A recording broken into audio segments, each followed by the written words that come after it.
Welcome, everyone. This is Collin and Curtis in the morning. It is episode 55. Today, if you're listening to it, the day this goes up is October the 10th. It's October the 10th, Collin. This upcoming week, that's not PlayStation VR is coming out. That's not long away. It's just days away at this point. We've also got like Dragon Quest Builders and Tomb Raider and all sorts of craziness. We'll get to some of that later in the show. Collin, first things first, here's what I want to know. How you doing? I'm doing pretty well. It's been a good week. Been hearing back from some jobs. There you go. So I'd say it's a productive week. We got playoff baseball. We have go Cubs. Yeah, go Cubs. I'm not like a Cubs fan, but I mean, come on, you got to go for them. Go Marlins and go Royals, who as of like 2 weeks ago got eliminated from the playoffs. So go them. Yeah. Go Marlins, man, who's in the stands right now for Giants and Nationals. Do you know who the Marlin man is? I'm going to assume it's someone dressed like a fish. No, it's actually a gentleman who shows up to all of the major sporting events wearing an orange Marlins jersey and just stands like so. If you turn over to the game right now on Fox Sports 1, he's just product placement. He's just standing behind home plate wearing a Marlins jersey cheering. So you go to like the world. You know what that reminds me of? You go to the World Series between two random teams and he'll just be there wearing a Marlins jersey. It's great. That's really funny. Do you know what that reminds me of? I'm going to have to track this down and put it in the show notes, put a link to this. Because I don't remember the guy's name. There's this guy who like appears in the background of like a crazy amount of movies, completely unrelated, usually doesn't have a speaking line. He's kind of I don't know how old he is at this point, because I remember reading about it like 5 or 6 years ago. Yeah. But he's always just like randomly like there in the background of like one or two scenes. Mm-hmm. And if you look up like the list of just how many movies he's in, it's kind of like looking at the number of games Nolan North is in, because it's like, wait, what? Yeah. He was in that? And so this guy, I don't remember his name. I don't know if you can think of it, but like it reminds me of that guy where he just shows up in just an infinite amount of movies for no apparent reason other than just to be there in the background for like one specific scene. Yeah. And if you blink, you'll miss him. Well, I do have a short correction. The game series where Marlin Man is appearing this weekend is the Dodgers and Nationals, not the Giants and Nationals. So there's a correction. Man, way to screw that up. There's a correction for corrected already for next week. There we go. So yeah, this week has been an interesting one. First and foremost, because the embargo for PlayStation VR stuff lifted this week. Mm-hmm. I believe on Tuesday. Sounds. Was that Tuesday or Wednesday? I think Tuesday one of those 2 days. About right. So a bunch of different websites doing live streams, putting up reviews, putting up articles about PlayStation VR, and a small selection of games that will be available at launch. Some pretty like big names, big games that were notably missing, like Riggs has not gone out, I don't think, and I don't think anyone has Res Infinite. Oh, okay. Or at least they didn't. Which Riggs, at least you can be like, well, it's a mostly multiplayer kind of focused thing, so maybe you'd wait until launch for that. But also like the Res Infinite was the one that kind of surprised me, because I feel like that's going to be the game that a lot of people will be talking up, you would think. Sure. As a big like VR showcase thing. And so I was maybe surprised that wasn't out there early, because you would figure maybe, because the overall, like, I feel like, and maybe I'm wrong here, with a few exceptions, it was a mostly positive reception from most outlets. There does seem to be potentially really big issues with tracking. I don't know how much you were following or reading up on this stuff. Yeah, Collin, we talked about it this week. Talked about it a little bit. I think. Yeah, so like on Giant Bomb stream specifically, there was some pretty major tracking issues, and I've heard some people, I think Eurogamer even kind of theorized that potentially they might have had a defective unit, because Eurogamer in their Digital Foundry article was pretty glowing. There was a couple little things that they said that weren't as great, but overall, like, it was a pretty glowing article from Digital Foundry, which was one of the first things I sought out as far as a hardware perspective is concerned. Like, I feel like they're kind of the place you go for that kind of stuff, and they had a lot of very nice things to say about it, which I was kind of pleasantly, maybe even surprised by, in some ways. But when you have what happened on the Giant Bomb live stream, and there was even some people at Kotaku and I believe at Vice Gaming as well, Yeah. kind of corroborating the idea, like they had also had some issues with the tracking. So that's like, Collin, really, that we did talk about this briefly. Like that is the one major thing that's kind of making me a little nervous, is that seems like it could be a big issue, especially because it was on the Giant Bomb live stream specifically, it was making people sick. Yeah. And so there's that. But other than that, there was also some game stuff going, like there's been some reviews for some of the games coming out. And again, like I feel like mostly pretty positive, but the overwhelming sentiment has been that most people have been like, there's not really that game that we can say is like the big, that like you need to get VR for this. And I figure Rez would be that game, or potentially could be that game. So that was why I was surprised that it wasn't sent out early.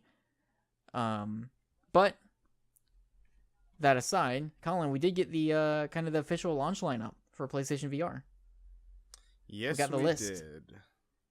So I'll run down this real quick. If there's a game you want to talk about for a little bit longer, stop me. Okay. But here's what we got. We got 100-Foot Robot Golf, which is actually out next Tuesday. So that is compatible with VR, but you do not need a PlayStation VR to play it. There's Ace Banana, which is coming out. Batman Arkham VR. I'll stop on Ace Banana. Yeah. PSN Profiles put the trophies up for Ace Banana. Yeah, a number of these games have that's, as well. Yeah, and that's what I'm talking about. The Ace Banana trophies, those look right up my alley. Does it have a platinum? No platinum, but it's like, okay, shoot 50 monkeys and dodge 20 monkeys, and okay, it's like, it's like pretty easy trophy list, it looks like. Sure. And we did talk at least briefly about this in a previous podcast from a few weeks ago, I think. Batman Arkham VR, obviously. I'm getting like, I think they put out that it would be about 2.5 hours long, but then when the embargo lifted, I felt like most people were saying 90 minutes. Okay, yeah, that's about what I've been hearing. So like, I'm really interested in it, and it looks cool, but the $20 price point has me a little. I don't know. I have to play it to know whether or not I think that's a good price or not. But anyways, Battlezone, of course, is coming out. This is most of these games. I'll let you know if it's not required for VR. But Bound, which came out back in August, that I reviewed, which is fantastic, by the way, is getting its VR patch for day one. Drive Club VR is also coming out on day one. Eve Gunjack and Eve Valkyrie will be out at launch. I'm going to skip one of these since we'll talk about it a little later. Hatsune Miku Project Diva X is going to be getting a patch for day one. Headmaster, Here They Lie, Hustle Kings VR, Job Simulator, Keep Talking Nobody Explodes, Loading Humans, Super Stardust Ultra VR, PlayStation VR Worlds, Res Infinite, Riggs, Rise of the Tomb Raider Blood Ties. So that is Rise of the Tomb Raider is coming out on PS4 this week, but there is that VR mode specifically for that game. Yeah. That will be available this week. Super Hypercube, The Assembly, The Playroom VR, which I believe is just a free download. Thumper, which is not VR exclusive. You can play it without VR, but Collin, I cannot begin to express how excited I am for Thumper. VR would be pretty cool with Thumper, I think. But VR for that game would be pretty nuts as well. Tumble VR, Until Dawn, Rush of Blood, Volume Coda. So Volume is, of course, a game that came out last year. It's getting a VR update. Actually, I believe the VR patch might have already went out. It's just a matter of waiting for the actual headset. Wayward Sky, World War Tunes, which I believe is going to be like an open beta. Yeah, that looks fun. At launch. That does look fun. By the way, if we were talking about the YouTube Live Gaming last week, and we were talking about the voice actor that was on from YouTube, other than Troy Baker, again, I'm blanking on his name. Yeah. World War Tunes is the game that he's going to be in, that they were talking about. Okay. So I guess minor correction there. Pixel Gear is going to be out on the 20th. So we do have some other games that are also going to be out like maybe a week later. Weeping Doll is going to be on the 27th. Carnival Games, it's going to be out on the 28th. We got Eagle Flight, Trackmania, and stuff. There was one other game that is going to be at launch, Collin. Yes. This has me very, very, very excited. Mm-hmm. We didn't even know this game existed until a few days ago. Yeah, we didn't. It's called Waddle Home. Collin, Waddle Home is we'll call it a Lemmings-like. Yeah, that's probably good. It seemed very similar to a kind of a Lemmings-style game, completely in VR, and it revolves around guiding penguins to safety. And so you're guiding penguins to waddle home. And in this case, it appears that their home is a UFO. Okay. So, I mean, I feel like there's a lot of implications there, and we could dig into it and really make a big conversation out of this. But there's something about, UFOs being the home in which the penguins are waddling to. I think that opens up some really interesting potential for some world building there. You gotta start thinking, what kind of world does this take place in? Yeah. What are these penguins? Are they even native to the Earth? Perhaps we'll have to play the game to find out. But there is some gameplay out there. It's been available on like the Vive and Oculus for a few months now. I believe it's gonna be, I think it's $10. But that's gonna be out at launch. It looks very simple, but it looks like it could be a lot of fun. Just a really interesting puzzle game. They were like controlling it with move controllers, so you were like bopping them on the head to get them to change directions, or like bopping different things to activate different contraptions, we'll say, on the actual like puzzle board for each level. Yeah. And it seems like it had pretty positive reviews from like when it came out on other VR platforms, so seems like good reception overall. I'm pretty stoked about this. Hopefully, if I'm able to get VR next week, fingers crossed. Still not too sure, but if so, that'll probably be one of the first games I play. Yeah. So keeping with the VR train, though, we've also got, as of this recording today, a list of different apps and video services that will also be available on day one for PlayStation VR. And some of these I do actually want to at least maybe talk a little bit about. So we got Alumet, which I believe we talked about maybe a few weeks ago. Yeah. The name at least sounds familiar. Yeah. So that's a VR movie. Mm-hmm. Centering on love and sacrifice, set in a city high above the clouds. We got Atomic Ghost's fleet, experience an undiscovered marine's world full of fascinating shipwrecks in the tropical waters around the Bikini Atoll. There's a Shark Island thing. There's David Attenborough's First Life VR. So it takes you through the dawn of life as you journey to the Cambrian oceans some 540 million years ago. There's Little Star VR Cinema, which I guess has a bunch of content from like ABC, Showtime, Discovery, National Geographic, Disney, and stuff. But it's all 360 video, 360 degree video for all of that stuff, which sounds super exciting. Harmonix Music VR, which is more like more of an app than a game, Yeah. I suppose. Invasion, which is starring your now animated alien invasion movie, featuring Ethan Hawke. I guess this was shown at some different film festivals before. Kismet is this really interesting looking, I guess like tarot card reading thing, where you go in. I think it's like $6 or something, but you go in and you get your like fortune told. Okay. And that's kind of an interesting thing. There's something called VR Radio. Yeah. Explore a whole host of VR channels, stream video, etc. And then within is another kind of VR movie or kind of deal, maybe with like shorter tales. But this is like super exciting to me, Collin. That's something we've talked about before. Is like one of the things I'm most interested in with VR is whether it's VR movies or these weird experiences that will take you to places you typically wouldn't be able to go. Yeah. So like specifically this First Life VR, that's like going back some hundreds of millions of years ago to look at what life was like then in certain areas. Like that's really fascinating, and having it be a VR kind of experience where you could look around and kind of see things from a perspective you normally wouldn't if you were just watching it on TV. That is super exciting to me. I'm a little bummed out that there's no mention of like Paranormal Activity, because I think that would be a perfect thing to put out for Halloween.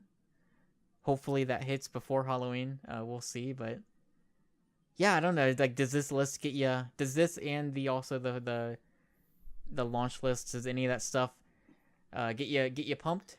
Are you starting to feel it? I'm starting to feel it. Geez, it's almost like there's too much. Like there's like It's a lot. it's a lot. I feel like the last time we had like a launch, or like not the last time we had a launch, but the other time we had a launch, like I thought like the Vita launch lineup was really good. Mm-hmm. And then there was just kind of nothing after the Vita, like for a little bit.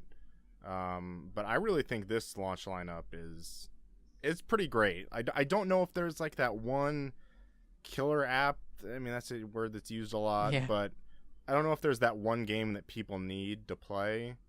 Mm-hmm. But there's just like a lot of things for people to dabble in, I suppose.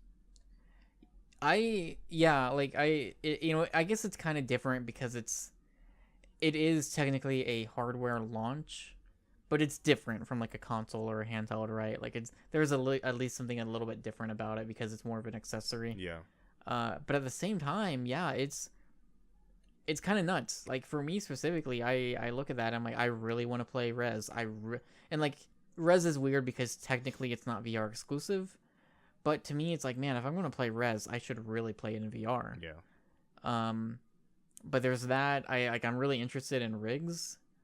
I am very excited about Until Dawn: Rush of Blood. Mm-hmm. Like I'm really really excited about that. Like I'm not expecting it to blow my mind or anything, but I think that might be something I probably spend a good deal of time with, at least of the launch lineup. Yeah. All these like video app services I think are really cool. I'm excited to check those out. Hopefully Waddle Home has me super pumped. Yeah. You know, like Waddle Home is it's the type of thing that like if I covered that game and reviewed it, obviously I would view it like, you know, objectively and point out its weaknesses. But as a lover of penguins and all things penguin, like that thing is going to be everything I want it to be. Like, you know, it'll have problems that probably won't bother me that other people maybe would have issues with, and I would review it fairly if I reviewed that game. But do know that when you say, hey, we're putting out this like penguin VR game at launch, like yeah, you have me there. It doesn't really matter. I'm not necessarily a big Lemmings fan. I like that this is more of a 3D approach. It reminds me of actually there was that penguin PlayStation mobile game that I don't remember the name of. Oh yeah. If you remember, because it was like free to play and there were some little download add-ons you could get. But it was kind of a similar kind of puzzle approach where you were guiding penguins to the igloo. In this case, it's a UFO. But I just, you know, I don't know. I flat out love the design of the penguins in Waddle Home. It's great. These just little like plump little penguins just waddling. Oh, it's the best, Collin. It's so great. Yeah, it's pretty good. I don't remember that name. I tried just googling it real quick. Yeah. So that's I think that's most of our VR stuff. Oh no, there is one thing. So Cat Lateral Damage is getting PlayStation VR support. Yes, it is. Is that going to be at launch? Do you know? I think it was at launch, from what I remember. Okay. I got a press release the other day about it. So that'll be funny. That'll be really goofy. Yeah. Even more so than the game is already, but that's funny. I saw that and was like, that's not. I don't think that's gonna make me go out and buy that game because I've never played it. But that's really funny. Yeah, you can use the Move controllers to swat things also. Yeah. I think it's really kind of cool. This might actually make me re-download that game. Nice. Cat Lateral Damage sounds stupid. Like, it really does.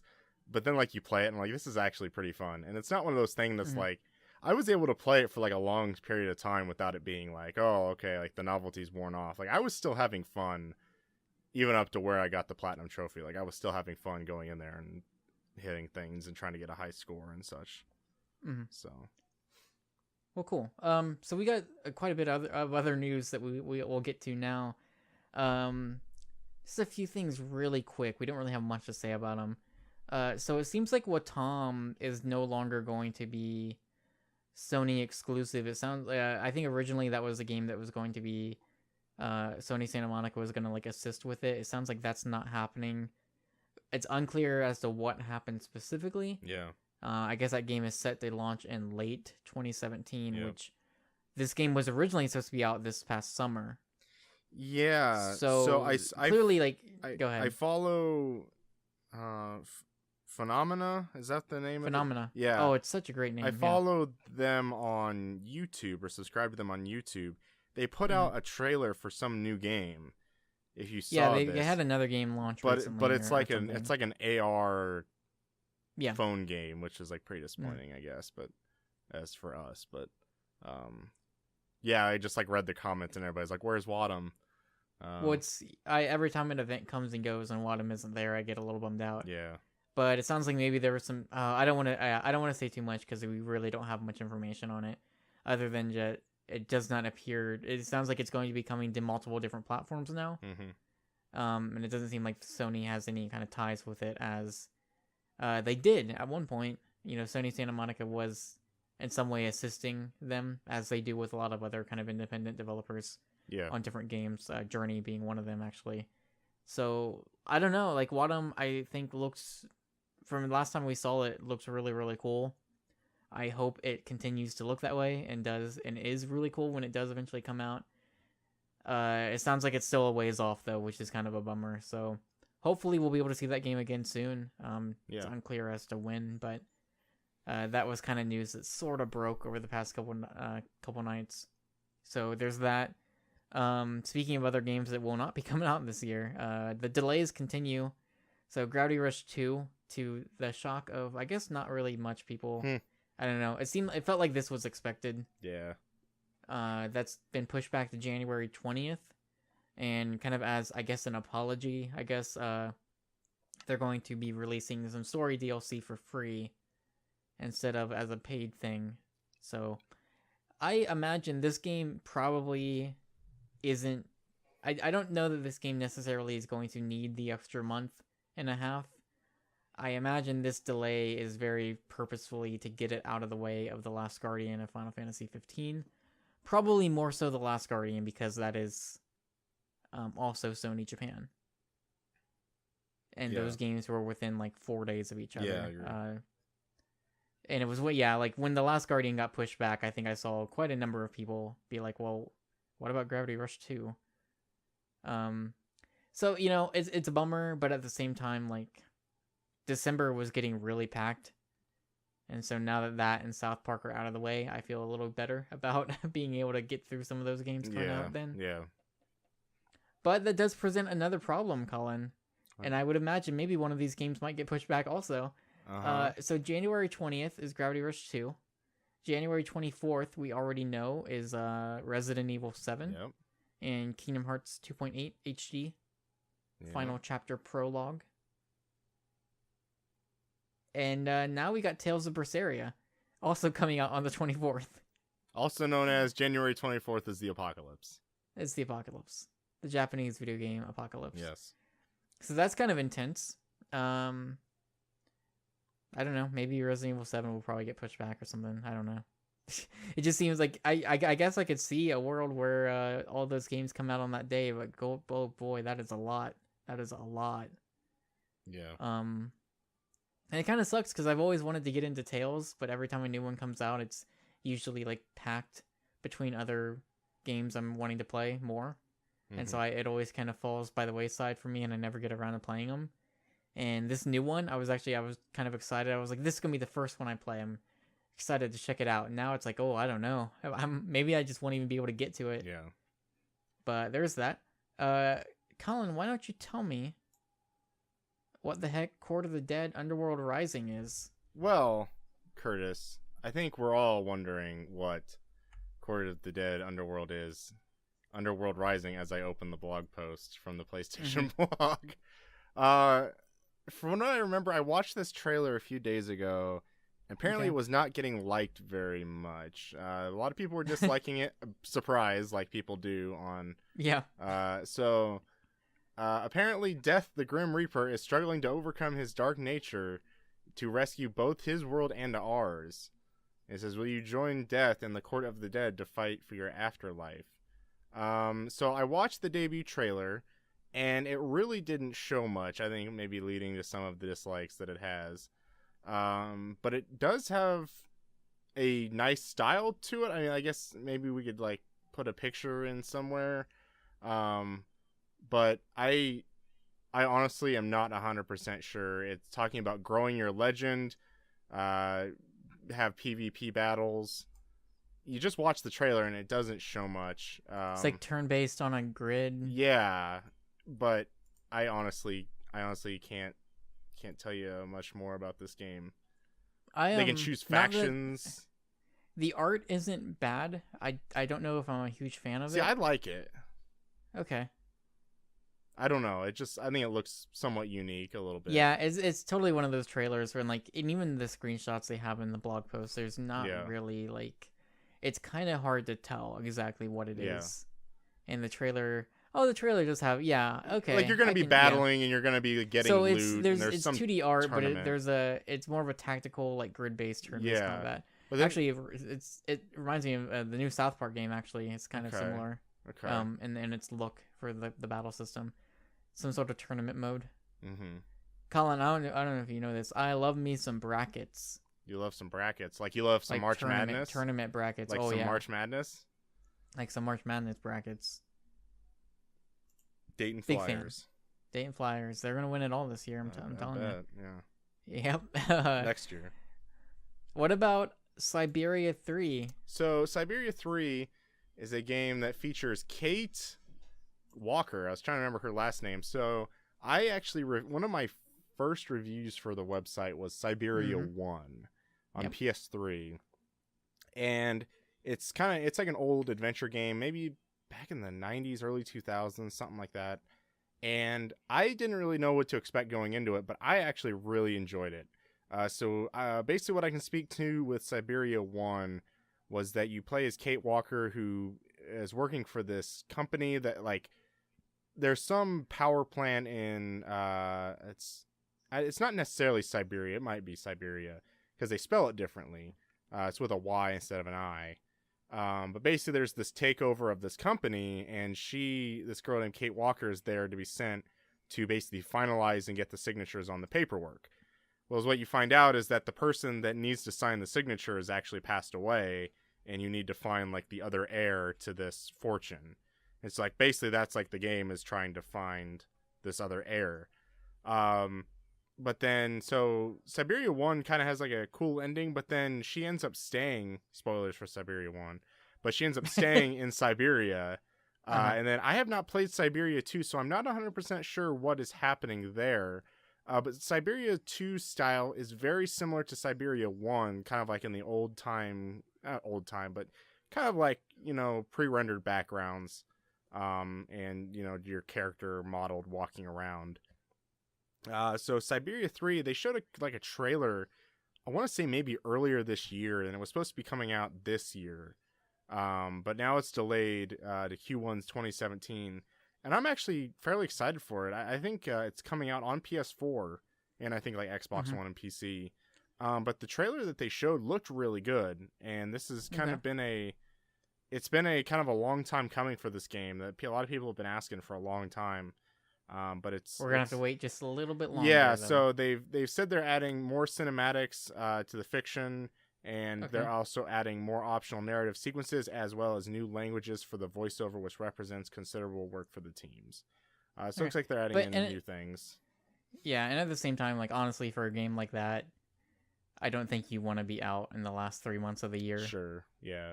Definitely. So it's not that the next 3 months, not that the first 3 months of 2017 are any better. Yeah. Like, because that's the thing is, we talk about how crazy the next couple months are going to be.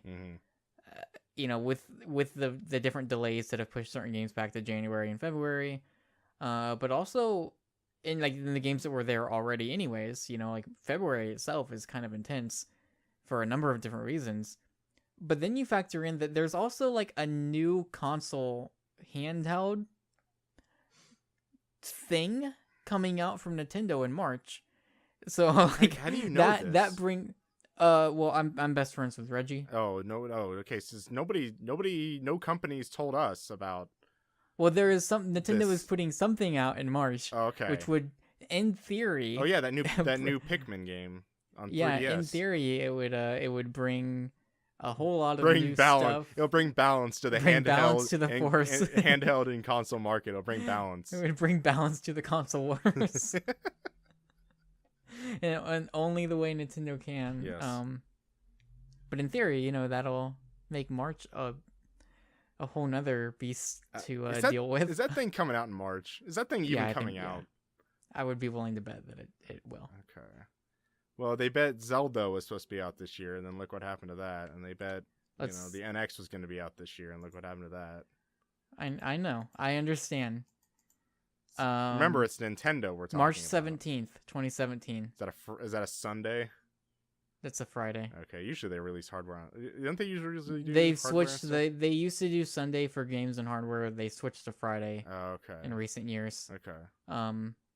I know this as I talk in this PlayStation-centric podcast. We need a Nintendo section. My bet is March 17th, 2017. Okay. Yeah. I'm guessing like... Zelda and Metroid Prime 4, of course. I'm guessing like June. I'm not willing to put bets on that. Really? But I'm guessing... You think it... no. I'm I'm guessing like June. Yeah. Why June, though? Like, of all months? I don't know. They'll hype it up right before E3 and something like that. It's not like some other company just randomly plopped their thing out, like... Sega. Oh, boy. The next few months are going to be crazy for video games. It's going to be real good. Yeah. It's going to be a lot of really cool stuff coming. Yep. Hopefully, everything turns out just A-okay. But, you know, Collin, I guess one of the other things, you know, coming to early 2017... There's a lot of, like, Japanese stuff coming. There's a lot of, like, you got your Kingdom Hearts. You got your Personas. You got your Neos. You got your Resident Evils. You got your Tales of Berseria. Your Gravity Rushes. I love this lead-in, by the way. You've got your, what else is coming? You got your Niers, at least in Japan. Mm-hmm. And maybe you're thinking, Collin, you know, you're not super familiar with some of these franchises. And you're thinking, you know, what's one that would give me a good opportunity to really dig in and really shine some light on maybe a game series that you don't know much about? Well, Danganronpa, Curtis. I don't know what you're talking about. Well, I've got good news for you, Collin. Okay. PSNStores Game of the Year in 2014? Was it 2014? So, no, I don't know if that was correct. Danganronpa 1 and 2 released in 2014. What was Velocity 2X? What year was that? It was definitely our game of the year. Both of those games. You sure? Yeah, so Danganronpa 1 and 2 Reloaded. It's what this thing is called. It's coming to PS4 in early 2017. So I would assume the big reason for this, Collin, is new Danganronpa V3 is also coming to PS4. Mm-hmm. Yeah. There's a PS4 and Vita thing, so I would assume they want to get these two games out on PS4 for anyone who doesn't own a Vita and also doesn't play games on PC, because they are available on PC. Curtis, I have some news for you. Okay. PSNStores Game of the Year Awards Day 4. PSNStores Game of the Year 2014 Velocity 2X. That's sounds like some revisionist history to me. I'm looking at the webpage. I don't know. I'm gonna say maybe there was some corruption in the voting. Just gonna throw that out there. Maybe some people should watch the polls when we vote for Game of the Year. That's all I'm gonna say. I'm just gonna. Okay, I gotcha. It's about as political as we'll ever get. Yeah. So Danganronpa 1 and 2 Reloaded is coming early next year to PS4. So just add it to the pile. So I was really I don't know if I'm shocked, or I don't know if that's the right word, but I'm kind of surprised they didn't put another episode in there, which was another Vita game, correct? Yeah. Ultra Despair Girls, is that right? Yeah. So I thought they might have thrown that one in there too. I know it's kind of a different game than the other Danganronpas, but it's more of a spin-off. Yeah, I thought they might have put that in there just to have the whole collection. Maybe I didn't know.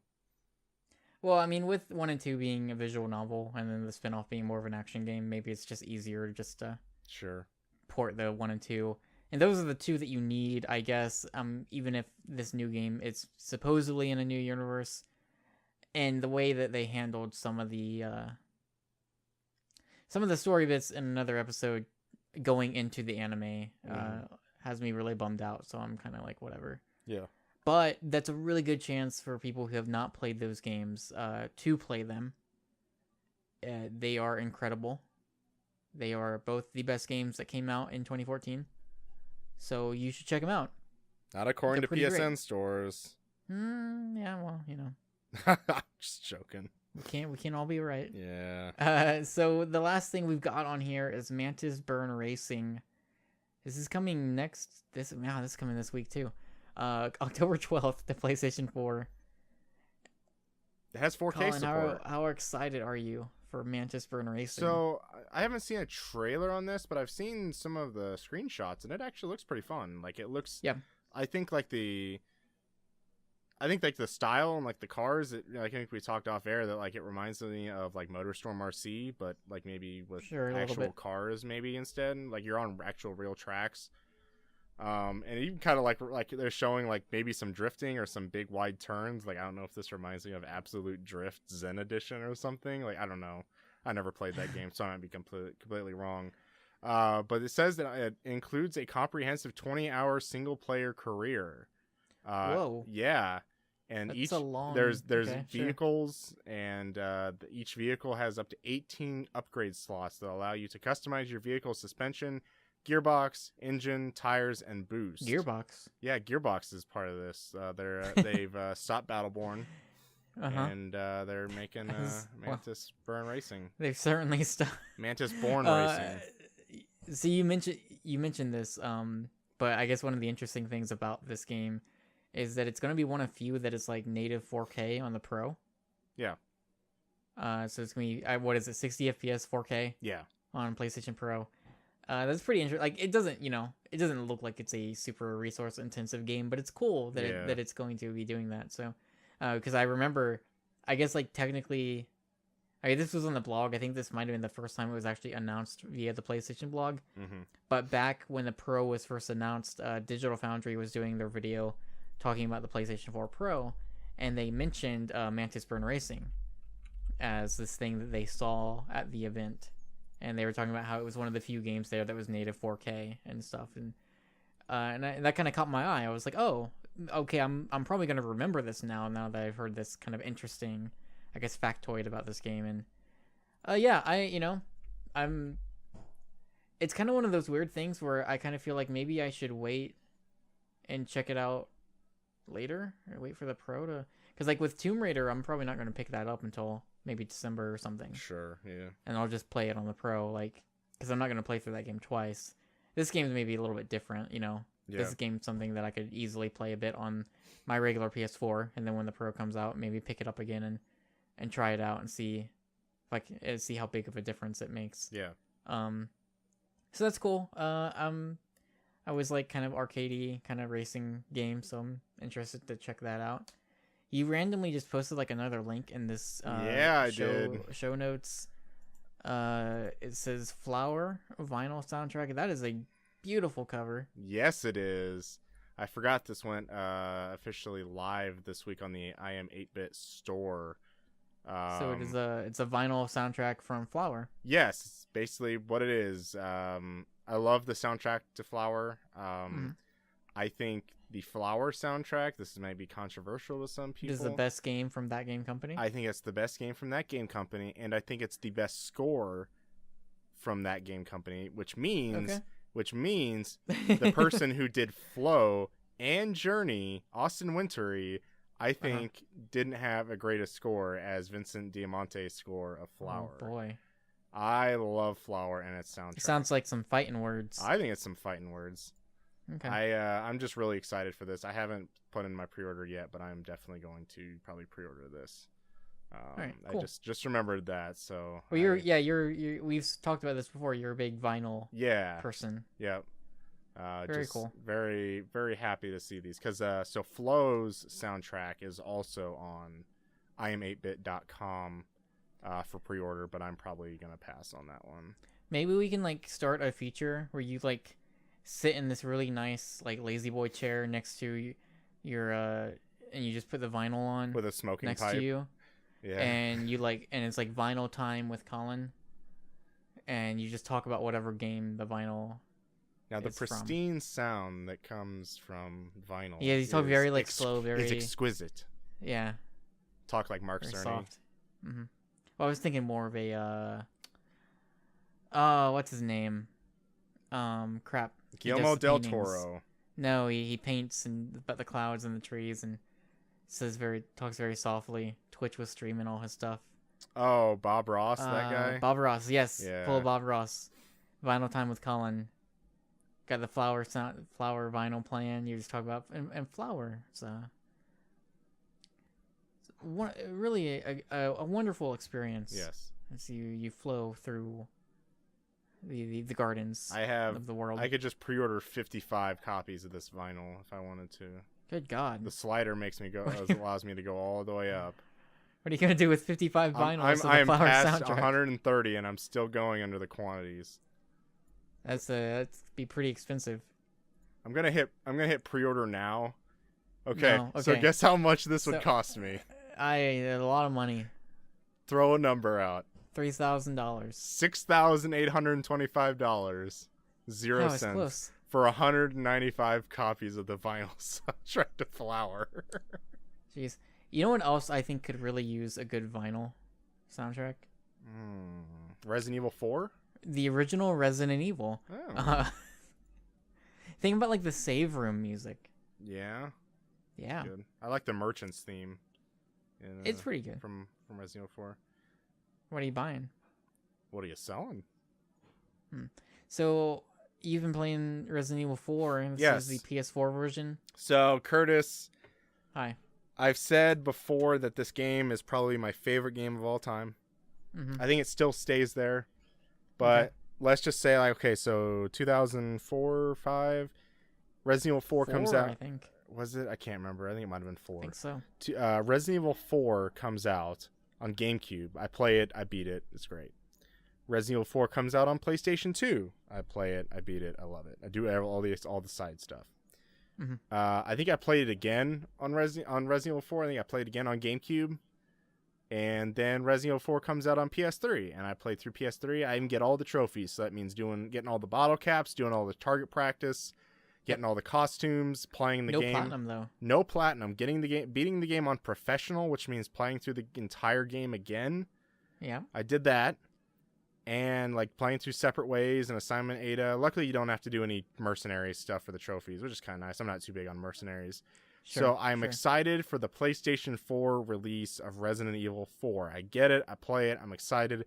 I just beat it over this past week. Okay. And I'm like, I don't know if I want to play any more of this. So ever? I don't know about ever, but okay.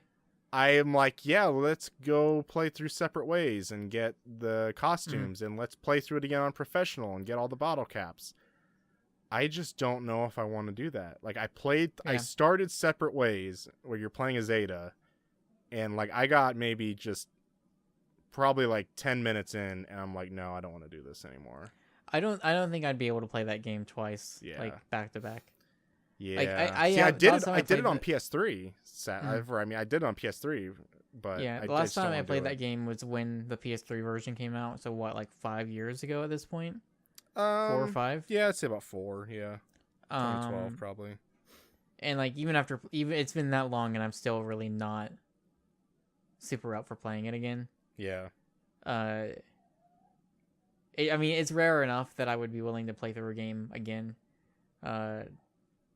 Immediately following it. Yeah. Usually, if they're shorter, it makes it a little bit easier for me, of course. But I was even thinking, 4 is your favorite game. Yeah. And I've been playing Dragon Quest 7, and so Dragon Quest 8 on the 3DS is coming out next year sometime, and that is unequivocally my favorite game ever made by a long shot. But I've been even thinking that I don't even know if I'm gonna buy that game when it comes out, just because it's such a long game. Yeah. And especially if it's going to come out early next year, there's just going to be way too much other stuff that I would rather play for the first time versus something that I've already played through. So that's almost, unless it's something very short like a Bound or a Flower or something. Yeah. Or it's only a couple hours. It becomes harder and harder for me to be I'll play through that again, knowing that there's other things I could get to. Even Resident Evil, the original HD, the remake. Sometimes I'm like, oh, maybe it's Halloween's coming up. Maybe it'd be a good time to play through that again. And that game is something I could finish in a couple hours. But even then, I'm kind of I don't know. Yeah. I don't know if I will or not. So Yep. I see where you're coming from. Yep. But you Hi. you caved. I caved. So I have been very, very adamant about not looking at anything Outlast 2 related. Mm-hmm. That is a game that, Colin, I cannot begin to explain to you how excited I am for this game. Pretty scary. So the original Outlast, Colin, like it felt like an experience to me. Like I played through it all in one sitting over the course of a night. So it was such a cool experience. I talked about this before, as like starting that game in the dead of night, and then by the time when that game is over, the sun is it takes place over the course of a night as well. Mm-hmm. So at the end of that game, you can see the sun starting to rise. Yeah. Um, Much like and so Resident by the Evil time, 4.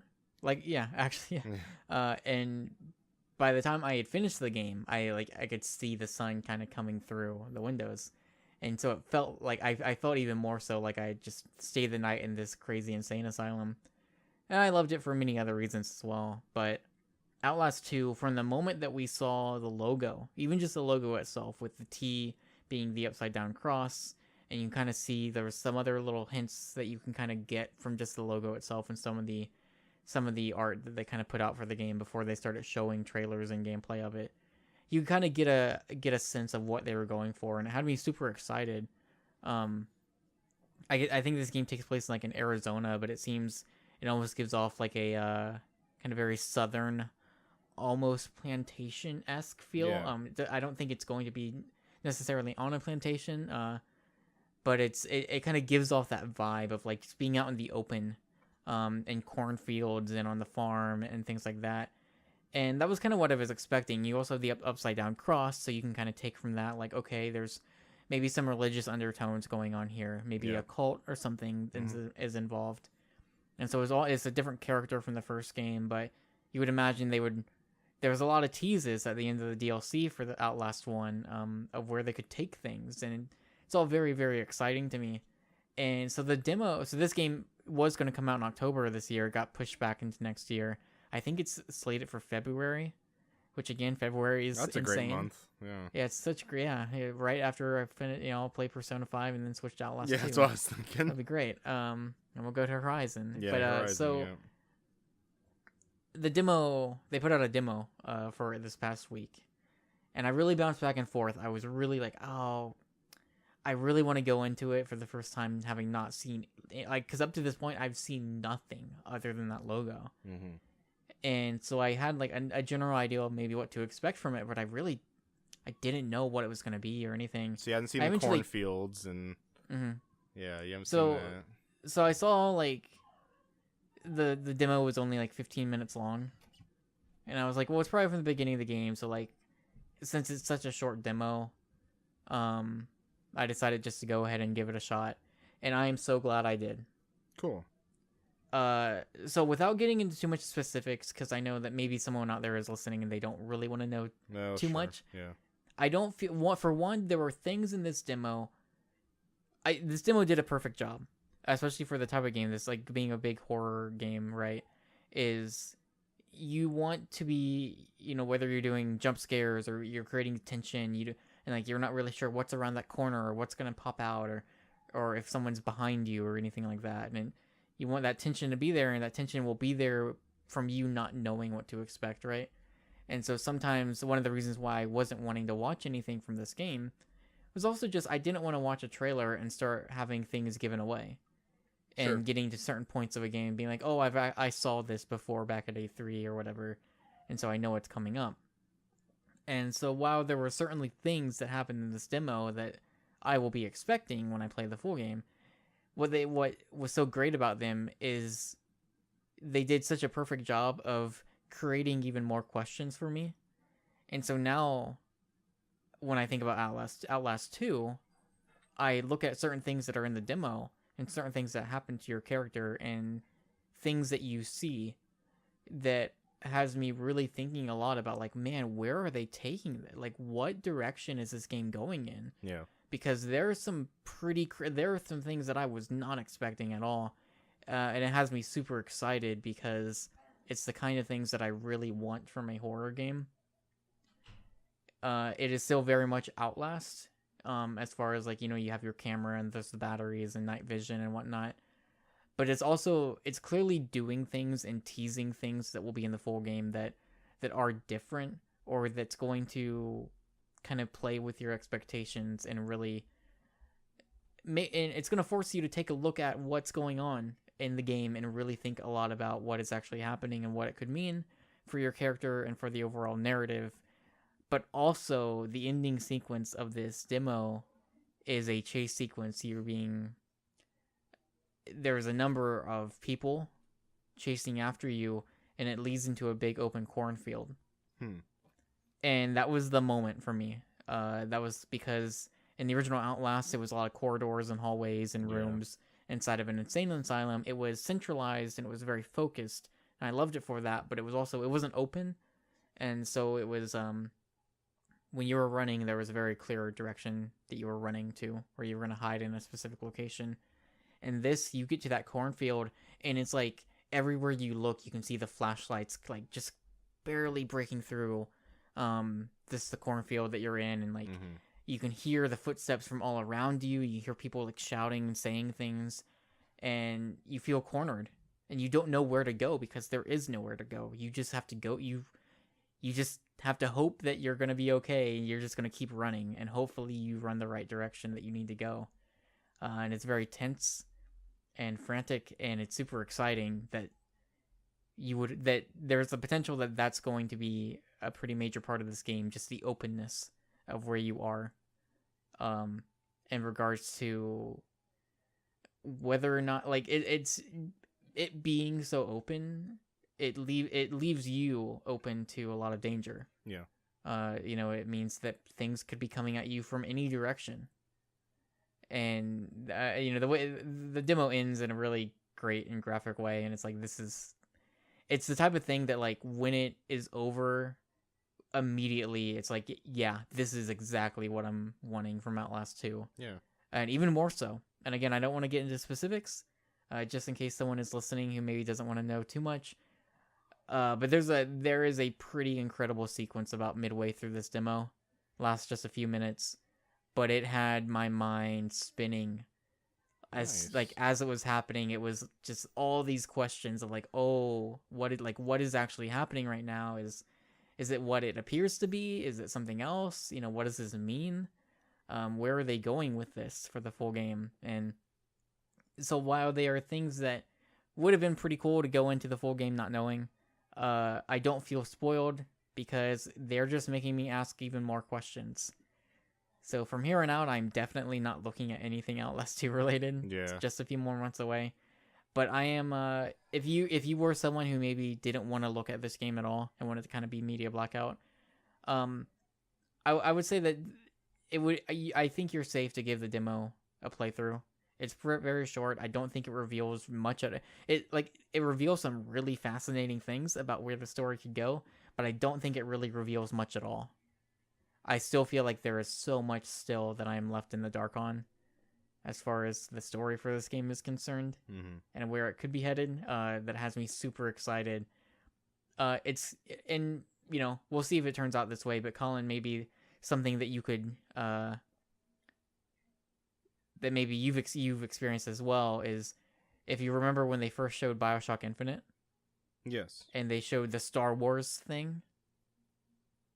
Do you remember when like Revenge of the Jedi?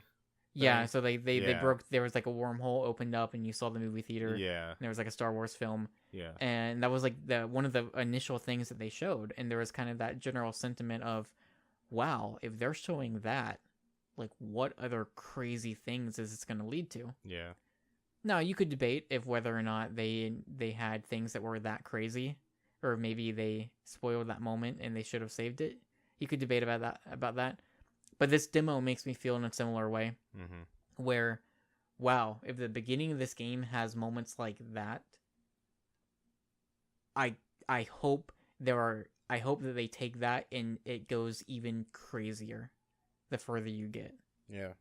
So knowing that like the opening of this game has certain moments in it that are kind of insane, it has me super excited for the potential of where that could lead, in a similar way that BioShock kind of created that. that kind of feeling of like, oh wow, what is that going to lead to? Yeah. And so hopefully this game makes good on it. We will have to find out in the next few months, but man, Collin, I am more excited for Outlast 2 than I have been. Good. The demo did its job. It did its job very much so, but there are things about what I saw in that demo that have me really, really excited about where that game is going. So I'm excited to get my hands on the full game in the next few months. But I think that might do it for this episode. Yeah. Thanks for joining me as always. You're very welcome, Curtis. Collin, you got some homework this week.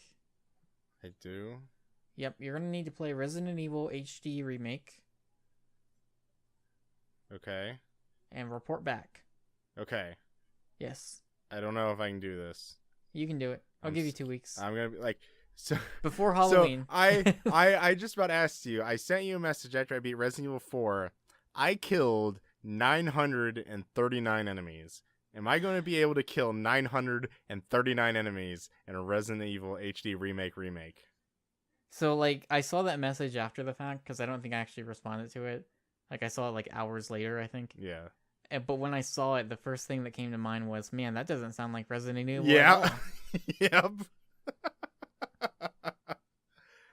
Oh, man. I just remember getting that number. I'm like, there's no way I'm going to be... Like, when I play Resident Evil Remake, like, there's no way I'm killing 939 zombies. You can get the remake... Maybe See, aside. I'm gonna need like a guide because I'm gonna die so much, and then I'm not gonna know how to burn things. And bosses aside, I think you can get through remake without killing anything. See, but I have to kill everything. I have to kill everything, which is not gonna be a good sign because I kill everything. I mean, you could theoretically kill everything in that game. There are a finite number of enemies in that game. But is there enough bullets? I think so. Maybe. That's a good question. I don't know. I'm sure someone has done the research on that. That's a good question. That is one of the best games ever made. It's I'm not really ready. good. I'm not ready for this, Curtis. You're ready for it. It'll be fine. Play it on easy. Oh, I might actually. I know it's like sacrilege, but whatever. Yeah. Yeah. Oh, well, thanks everyone for listening to another episode, another exciting and thrilling adventure that this episode was. Of Collin Curtis in the Morning. Let us know what you thought. What have you been playing this week? Have you been playing anything exciting? What are you excited for VR? You excited for Waddle Home? Everyone is excited for Waddle Home. PSNStores Game of the Year 2016. 2016. Not Dragon Quest Builders. Nope. It's Waddle Home. Waddle Home. Who'd have thought? Not Final Fantasy 15. Not The Last Guardian. Yeah. The game that would dethrone Dragon Quest Builders for me will be Waddle Home. So I just thought about I thought about this again like the other day. I was like, you remember Life is Strange? You remember how good that was? Yeah. I just thought about that again. It's like, man, I was thinking about that before, because I think this year the way we approach Game of the Year, it's gonna be weird because we have not all of us have played like the same games. Yeah, true. There's very few games that all of us have played and can talk about together. And so we don't have that Life is Strange this year where we all played it and we all were kind of unanimously in agreement of its quality. Yep. And so it's gonna be really hard to kind of like talk about stuff because it's kind of this weird thing of like we've all played our own things for the most part and there's not a lot of crossover. So maybe we'll have to change some of the way we do things for Game of the Year this year because it's a little bit different. Yeah. Now, but yeah, because there isn't that game like Life is Strange that we all just really got into. Yep. And it's kind of too bad. You know, I feel like that was a really cool thing that we had last year. So anyways, that's going to do it. Thanks for listening as always. We'll be back same time next week. Take care.